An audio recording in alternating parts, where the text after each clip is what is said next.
जो बुक का इनॉग्रेशन यहाँ पर हुआ, जिसका प्रकाशन हम सब लोगों ने मिलकर किया, एक आदमी ने, ये समाज की बुक है तो सब लोगों ने मिलकर प्रकाशन किया, और बाद में जिन लोगों का हम लोगों ने सत्कार किया उन तमाम लोगों के लिए और आप अपने लिए भी जोरदार तालियां बजाएं।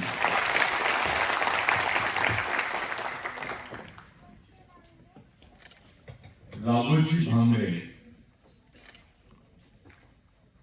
और जितने महापुरुष है, इनके बारे में जो रिसर्च के पेपर्स और जो डॉक्यूमेंट्स मैंने देखा हो बुक में, काफी इंपॉर्टेंट है। साथियों, एक बात आपको याद रखनी पड़ेगी, जो हमेशा हम लोग बोलते थे कि भाई समाज नेताओं के विचारों से नहीं चलेगा, समाज समाज के शहीदों के विचारों से चलेगा। ये चीज प्रूफ होती है। जो आदिवासियों का एक्चुअल हिस्ट्री है, जो इतिहास है, उससे भारत का एनसीईआरटी डिपार्टमेंट, भारत का सोशियोलॉजिकल डिपार्टमेंट और भारत का जो हिस्टोरिकल डिपार्टमेंट है, ये मुंह छुपा रहा है अभी। आदिवासी इतिहास से बोलने की कोई, यानी आदिवासी इतिहास के बारे में बोलना ही नहीं चाह रहा है कोई। ये अंग्रेजों की पुण्याई है। वो दुश्मन आदिवासियों के थे, ऐसा सब लोग बोलते हैं। अगर दुश्मन, किसी का दुश्मन उसका इतिहास लिखे, इससे बड़ी बात देश में नहीं विश्व में कहीं नहीं हो सकती। सब लोग बोलते हैं कि आदिवासी अंग्रेजों के खिलाफ में लड़े, उनके खिलाफ बगावत की आदिवासियों ने। उसके दूसरी तरफ ये सवाल खड़ा होता है कि अंग्रेजों ने आदिवासियों का इतिहास क्यों लिखे। किसी उच्च वर्गीय भारतीय ने आदिवासियों का इतिहास ईमानदारी से नहीं लिखा, किसी उच्च वर्गीय भारतीय ने नहीं लिखा, किसी और भारतीय साहित्यकारों ने आदिवासियों का इतिहास इतना डिटेल और इतनी गंभीरता से नहीं लिखा जितना अंग्रेजों ने लिखे हैं। Doctor Alvin, JH. हटन, ये आदिवासियों के वास्तविक महापुरुष है, जिनकी वजह से आदिवासी नाम आज भारत में जिंदा है। साथियों, 4 महीने पहले ऑक्सफोर्ड यूनिवर्सिटी में एक चर्चा हुई, जिसमें ये बात तय की गई कि किस देश में सबसे ज्यादा विद्रोह हुआ है, किस देश में सबसे ज्यादा संघर्ष हुआ है, ऐसे देश का नाम बताइए। और वो संघर्ष करने वाली जो वर्ग है, जो संघर्ष करने वाला वर्ग है, उसका नाम सामने आना चाहिए। ऐसा ऑक्सफोर्ड यूनिवर्सिटी में डिस्कस हुआ। विश्व की सबसे रेप्यूटेड यूनिवर्सिटी मानी जाती है ऑक्सफोर्ड यूनिवर्सिटी, क्योंकि आप इंग्लिश में भी ऑक्सफोर्ड यूनिवर्सिटी की डिक्शनरी को यूज करते हैं। जब ये चर्चा हुई तो सबसे पहला नाम भारत का है कि भारत में सबसे ज्यादा संघर्ष करने वाला वर्ग कौन सा है। साथियों, इस देश में आर्य आए, उनके खिलाफ भी आदिवासियों ने संघर्ष किया, और जो जो लोग भारत में आए उनके खिलाफ में आदिवासियों ने संघर्ष किया। लेकिन एक बात बड़ी इंपॉर्टेंट है इसमें, कि जो आर्यों के आक्रमण है आदिवासियों पर, उसके साथ आज तक के आदिवासी संघर्ष कर रहे हैं।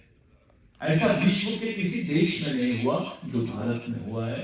आदिवासी पिछले 4000 साल से अपने अस्तित्व के लिए संघर्ष कर रहा है, अपनी अस्मिता के लिए संघर्ष कर रहा है, अपने अधिकारों के लिए संघर्ष कर रहा है।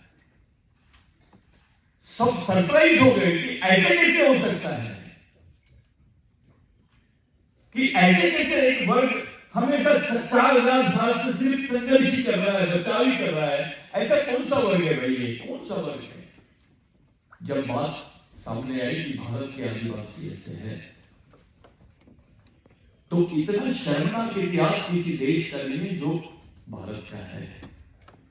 भारत में 4,000 साल से आदिवासियों की प्रताड़ना शुरू है, उनका शोषण शुरू है, उन पे यातनाएं हो रही है 4,000 साल से। ऐसा इतिहास तो कहीं किसी देश का नहीं दिखाई देता है जो भारत में है। और आदिवासियों का संघर्ष का अगर इतिहास, युद्ध का इतिहास नहीं है। आदिवासियों ने कभी किसी पे आक्रमण नहीं किया, ये पहली बात। आदिवासियों ने अपने आप को बचाने के लिए, अपने अधिकारों को बचाने के लिए, अपनी जमीन जंगल को बचाने के लिए, अपनी संस्कृति को बचाने के लिए, अपने अस्तित्व को बचाने के लिए संघर्ष किया, युद्ध नहीं किया। अपने बचाव में लड़ने को संघर्ष बोलते हैं। युद्ध की कोई रणनीति आदिवासियों ने अपनाई नहीं, क्योंकि आदिवासी कभी किसी पर हमला करके उसके अधिकारों को स्नैच करना, उसको अपने उस पर अतिक्रमण करना, यह आदिवासी सिद्धांत के खिलाफ है, यह आदिवासी संस्कृति के खिलाफ है। ऐसा इतिहास ही आदिवासियों का नहीं मिलता है। ऑक्सफोर्ड यूनिवर्सिटी सरप्राइज हो गए सब लोग कि आदिवासी 4,000 साल से संघर्ष कर रहे हैं और वो आज भी जिंदा है। और वो आखिरी जो बैटल है, ये कॉन्स्टिट्यूशनल बैटल है आदिवासियों का, जिसको संवैधानिक लड़ाई बोलते हैं लोग। साथियों, सुप्रीम कोर्ट बोलता है कि जो बोगस आदिवासी है उनको आरक्षण का अधिकार नहीं मिलना चाहिए, उनको प्रोटेक्शन भी नहीं मिलना चाहिए। सुप्रीम कोर्ट बोलता है, उससे बड़ा कोर्ट देश में कोई नहीं है। सुप्रीम कोर्ट के ऑर्डर को ना मानते हुए महाराष्ट्र सरकार आदिवासियों के संदर्भ में बोगस आदिवासियों को संरक्षण प्रदान करती है और एक जीआर निकाल के उसको सबके सामने रख देती है।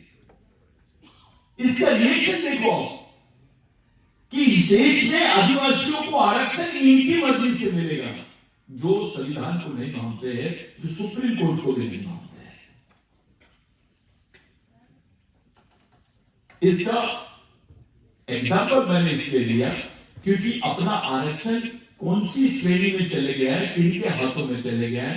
कौन चाहते हैं आदिवासियों को आरक्षण मिले, कौन चाहते हैं आदिवासियों को आरक्षण ना मिले, और कौन आदिवासियों के बीच में सैचुरेशन यानी कंफ्यूजन खड़ा करना चाहते हैं। उनकी पहचान जब तक कि आप नहीं करोगे, आप देश में जिंदा नहीं रह सकते। दूसरी तरफ एक ऐसा एक्सपेरिमेंट, दूसरी तरफ आपकी नजरों के सामने मणिपुर है, जो भारत के आदिवासियों के साथ में हुआ है, वो मणिपुर के आदिवासियों के साथ में भी हुआ है।